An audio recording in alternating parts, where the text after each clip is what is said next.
Medina শরীফের মাটি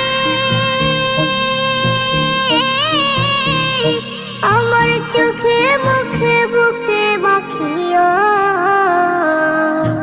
এমন পবিত্র মাটি, এমন পবিত্র মাটি আমার নবীর রওজায়। তোমরা যদি যাও গো মদিনায়, তোমরা যদি যাও গো মদিনায়। ইয়া রাসূলুল্লাহ, ইয়া হাবিবাল্লাহ, ইয়া রাসূলুল্লাহ, ইয়া হাবিবাল্লাহ। মদিনা শরীফের মাঝে